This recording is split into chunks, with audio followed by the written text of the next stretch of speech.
My husband's family spent years manipulating me, using me for free labor, blaming me for their chaos, letting shady men near my daughter, ignoring boundaries, lying about guns, money, safety, and even dog feces, and after watching my sister-in-law nearly let my child float away on a boat while blaming me. In June of this year, our whole family went on a big vacation and rented boats for the day. We took them out to a small island, anchored, and everyone started getting in the water. It was one of those chaotic but fun family moments, about 15 of us all swimming, talking, laughing. My daughter, who's 4, wanted to hang out with my sister-in-law Laura and her husband Mark. I asked Laura directly if it was okay for my daughter to stay with her, and I made sure to verbally confirm that she would be the one watching her. She said yes without hesitation. No problem. A little bit later, I swam back toward one of the boats to grab something to eat. I wasn't gone long, maybe a minute or two. When I turned back around, what I saw made my stomach drop. My daughter was floating alone near the back of the boat, drifting away from everyone else, completely silent. She wasn't screaming or calling for help. She was panicking, trying to swim, but every time she opened her mouth, water went in. She physically couldn't yell. I jumped back into the water immediately and swam as fast as I could to her. When I reached her, she grabbed onto me and broke down sobbing. As I held her, I looked over toward the front of the boat and saw Laura climbing the ladder like nothing was wrong, not even glancing back. In a stern, loud voice, I wasn't screaming, but I was absolutely furious. I said to her, "She is never, ever supposed to be in the water alone." Her response? With the most dismissive tone I've ever heard. That literally just happened. I didn't say anything else at that moment. I just brought my daughter back onto the boat, dried her off, and held her while she cried uncontrollably. She kept saying she didn't understand why her aunt couldn't hear her or pick her up. Hearing that absolutely broke me. Later that evening, I found out what actually happened. Laura had let go of my daughter because my daughter wanted to give her uncle, a grown man, and Laura's brother, a hug. Laura assumed he would take her, never bothered to check, and just turned around and climbed into the boat, leaving her drifting alone in the water. No confirmation, no communication, no responsibility. She just let go of a 4-year-old in open water because she assumed someone else was watching. To understand how everything spiraled the way it did, you need the backstory because Laura's behavior didn't come out of nowhere. My Mark and SIL don't even speak anymore. She didn't invite his girlfriend of 3 years to her wedding, openly talks badly about her, ignores her at family gatherings, and pretty much acts like she doesn't exist. Not inviting her to the wedding was the final straw, so he and his girlfriend decided not to attend at all. Since then, their relationship has been non-existent. That should have told me everything I needed to know. So, after the near-drowning incident, the rest of the trip was miserable. Laura suddenly decided I was talking behind her back, which wasn't true. Everyone was just trying to figure out how a 4-year-old ended up floating alone behind a boat. No one was sitting around gossiping about her the way she imagined. But she acted like I'd launched a personal attack. She would literally get up and walk out of any room I walked into. She was snappy, cold, dramatic, then oddly clingy with my daughter. She kept pulling my daughter into separate rooms or corners to hang out. After what happened, that behavior made my skin crawl. I didn't trust her, and I didn't like how territorial she suddenly became over my child. And honestly, this wasn't even the first time she'd crossed a boundary involving my daughter. Back in 2021, when my daughter was a newborn, COVID was ripping through the family. My husband and I tested positive and had temporarily left our daughter with my MIL so she would stay safe. I specifically told Laura not to go near her because she might also have COVID. But she ignored me, went behind my back to see her anyway, held her, took pictures, and then posted them on Instagram. That's how I found out. She risked my baby's health for attention. That memory suddenly hit me like a freight train during the trip, and I realized this wasn't one mistake. It was a pattern. So after we got home, I told my husband that until we sat down and actually addressed everything, I didn't want my daughter around SIL at all. It wasn't punishment, it was basic safety and boundaries. My mother-in-law seemed to understand. Or, at least she pretended to. Then one weekend, my daughter went to visit my in-laws. She came home and casually told me that her aunt said, "Your mom doesn't like me, and that's why she won't let me see you." Hearing that ripped me open. Dragging a 4-year-old into adult conflict? Manipulating her? Making me the villain in her little world? That was a line I didn't even think someone could cross. My husband confronted his parents immediately. He wasn't vague, he wasn't soft, he was clear, firm, and adamant. He told them point blank that this violated our trust and that we did not want our daughter around SIL. Period. They nodded, acted remorseful, and said they understood. Except later that same day, my in-laws picked up our daughter, took her to karate, then went back to their house. Afterward, they went to the mall. I checked their locations because at this point, I felt like I needed to, and sure enough, SIL's phone was at the exact same mall, pinned to the exact same spot. My stomach dropped. My husband immediately called his mom. She said, "No, SIL isn't here." He told her we could literally see the location. There was silence, then suddenly she changed her story. She said, "Well, she's her aunt. She has a right to see her niece." There's one more piece of backstory that ties all of this together, another boundary they bulldozed long before the boat incident. Back in 2022, we were trying to buy a home. We had the down payment. We were financially ready, but due to some circumstances, we couldn't qualify for the mortgage ourselves. My in-laws offered to help by putting a mortgage in their names, but putting our names on the deed, so the house would still legally be ours. It felt like a lifesaver at the time. Except at the very last minute, literally as papers were being finalized, my father-in-law changed his mind. He backed out and put Laura's name on our house instead of ours. No warning, no discussion, no reason other than it's easier this way. I was furious, especially postpartum and vulnerable, and every time I tried to express how wrong it felt, I was told I was ungrateful, dramatic, or didn't understand how things worked. We had already handed over the money and everything was signed. We were trapped.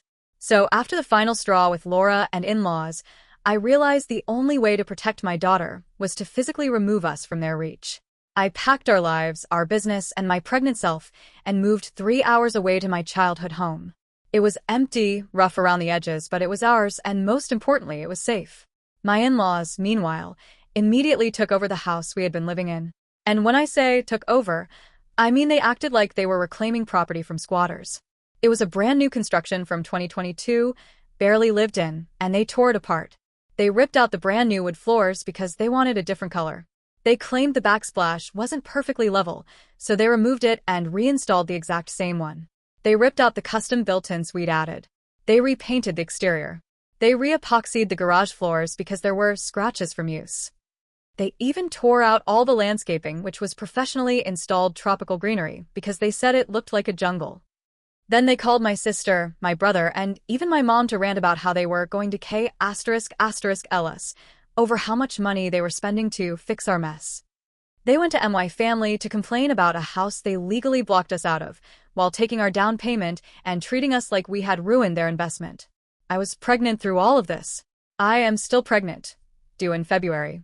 And not once, not a single time, have they called to check on me, the baby, or our daughter. But suddenly they're making plans for when the baby arrives, talking about visiting, holding him, meeting him. As if nothing ever happened. As if they didn't nearly drown my daughter, lie to our faces, violate every boundary we set, weaponize access to our child, slander us to my family, and gut the home we paid for. I don't want them near my daughter. And I sure as hell don't want them anywhere near my newborn son. Defending my own sanity more than my decisions. I'm not embellishing anything. I'm not exaggerating.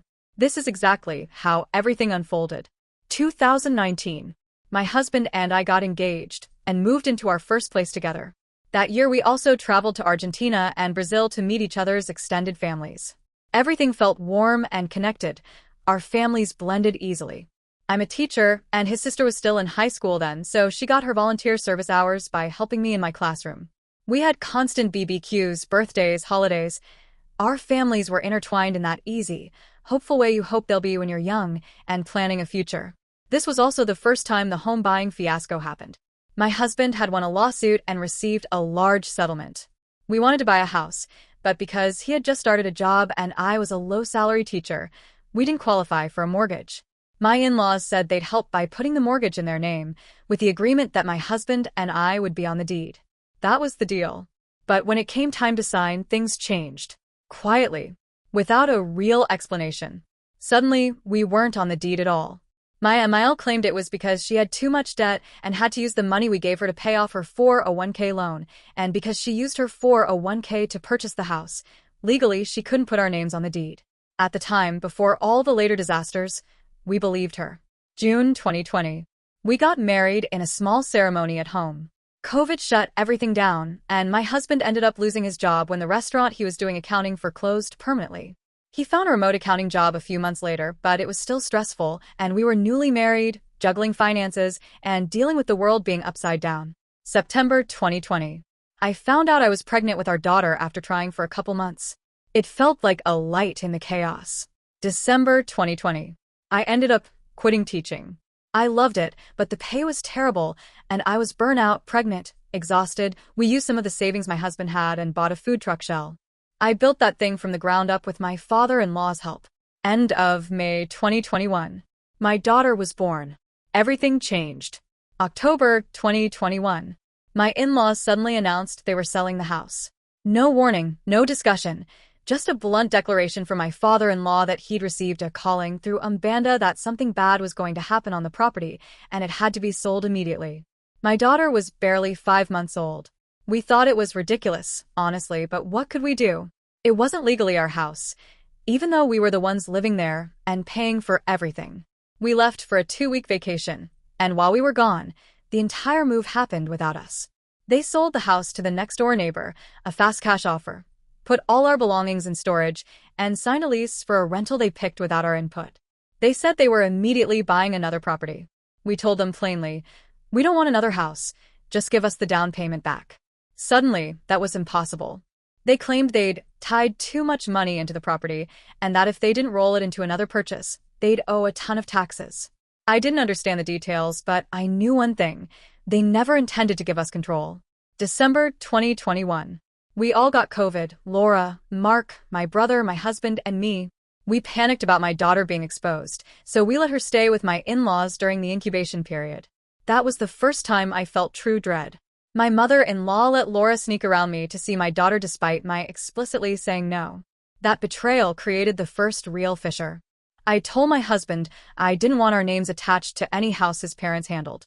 He talked to them, and shocker, they called us ungrateful again and insisted we'd still be on the house. Mid-January 2022. My grandmother, my mother figure, was hospitalized with COVID and placed into a medically induced coma. My world started collapsing emotionally. Last week of January 2022, my in-laws closed on the new property without telling us, and once again, instead of putting our names on the deed like they promised, they put Laura's name. Not ours. Not even shared. Just hers. A massive, ugly fight erupted. My father-in-law and mother-in-law were calling my husband nonstop, accusing him of betraying them, of ruining their lives. My father-in-law started showing up at our rental at random hours, pounding on the door, calling me directly to yell at me, telling me I was destroying his family. Second week of February 2022. My grandmother passed away. We had to rush to New Orleans to get an emergency passport for my daughter so we could fly to Argentina for the funeral. I completely fell apart. My husband took over everything. Work, caring for our daughter, logistics. While I sank into a heavy grief I still don't think I've fully climbed out of. From 2022 to 2024, things with my in-laws were civil, I guess, but never the same. Before everything fell apart, our families practically functioned as one. Every weekend was a barbecue, someone's birthday, someone's celebration. But after my daughter was born and the whole house nightmare exploded, something in the dynamic broke permanently. We still visited each other, still spoke, but the closeness was gone. During this time, I sold my food truck to my mom, she took over the operation, and I pivoted into event planning full-time. My husband eventually quit his job and joined me in the business. For once, something in our lives felt stable. He supported me completely. The business was growing. We were doing well. April 2024 rolled around, and Laura asked me to plan her wedding. Except it wasn't a real wedding. She wasn't legally getting married. She just wanted the party and the gifts. I found it strange, but kept quiet. She paid me, I planned it professionally, and that was that. But this is when she pulled the stunt with Mark's girlfriend, invited everyone by name except her, even though they had been together for years. His girlfriend saw the envelopes and understandably got hurt. That turned into the official start of their feud. August 2024 was when I had a falling out with Laura over something so small and stupid it almost felt unreal. My in-laws had flown to Brazil. My mother-in-law left first. Laura left a week later. During that week, she was supposed to be watching the family dogs. I drove her and her husband/boyfriend to the airport because they didn't have money for an Uber, and then went back to pick up the dogs since they didn't fit in the car with all their luggage. When I got to the cage, the dogs had dried, crusted feces all over their blankets. It wasn't fresh. It had been there. I called my mother-in-law to ask how to clean everything, and she told me where the extra blankets were. Apparently, Laura got chewed out for letting the dogs sit in dirt and decided that I had betrayed her. She went no contact with me for nearly 6 months. Over dog poop. Then October 2024 happened. My husband told me his dad said he was worried about Laura. Suddenly, her husband/boyfriend had tons of money, new cars, a huge down payment on a $500,000 house, and no one knew what his business actually was. My father-in-law had found guns everywhere in their home, just lying out in the open. After hearing that, I told my husband I did not want our daughter there. Guns, shady business, secrecy, absolutely not. If Laura wanted to see my daughter, she could do it safely at my mother-in-law's house. December 2024, I saw an Instagram post of my daughter being held by the boyfriend. The exact scenario I had said I wasn't okay with. My stomach sank. A fight broke out between my husband and his parents. I stayed silent. I always let my husband handle his family. Eventually, they agreed to stop taking her to their house. And then came June 2025, the family boat trip. The trip that started this whole post. The incident with my daughter floating alone, Laura completely oblivious, and then acting like I was the problem. Everything that had built up over the years finally snapped inside me. We relied so heavily on my in-laws during this entire period, partly because my own family couldn't help. My mom has struggled with mental health her entire life, anxiety, eating disorders, and she was in a very dark place from 2022 to 2024. She wasn't stable enough to help with childcare. My dad lives 3 hours away in my hometown, and I had no real support system except my husband and, unfortunately, his family. Looking at the full timeline now, I don't know how I endured this long. I don't know how many red flags I ignored out of survival, out of necessity, out of hope that something would get better. But now, with everything that happened on that boat, with another baby on the way, with the lies and disrespect piling up year after year, I'm done. I don't want these people near my children. And I finally feel justified in that.